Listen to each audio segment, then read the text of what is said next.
300 millimeter, capital D is 700 millimeter. Okay. The section properties: B is 300 millimeter, capital D is 700 millimeter.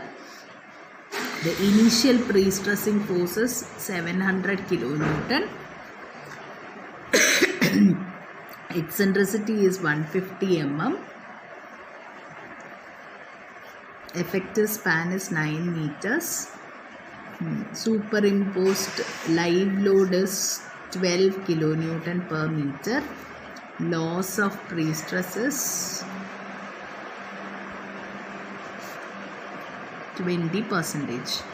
So if loss is 20%, final pre-stress will be 80% of the initial pre-stress. So it is 540 kilonewton. Sorry, 560. 560 kilonewton. Now we have stress distribution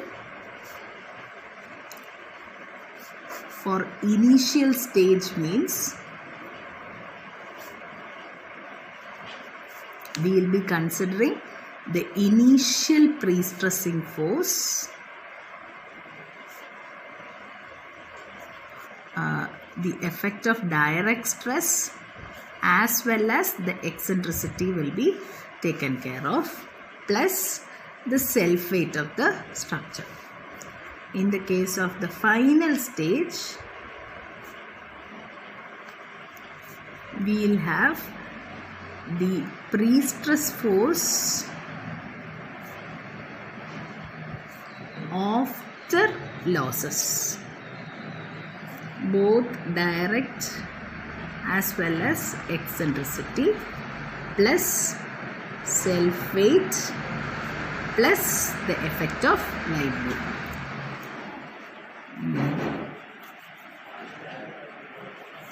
So if you are considering the stresses, first one,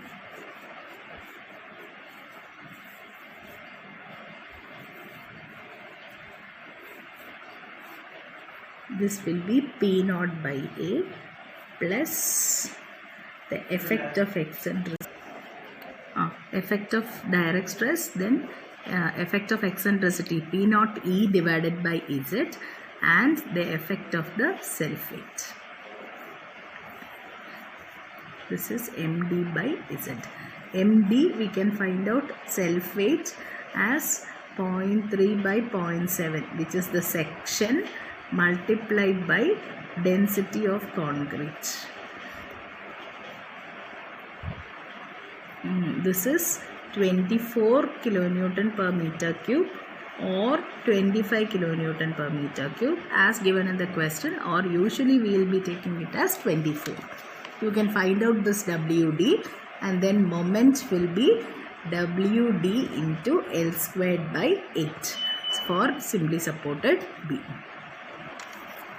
Okay, so adding these three, you can find out what is the resultant stress. In the final stage, we will have PF by A, then this is PF into E divided by Z, then effect of dead load MD by Z, and finally the effect of the live load ML by Z. This is also MD by Z, and this is ML by Z.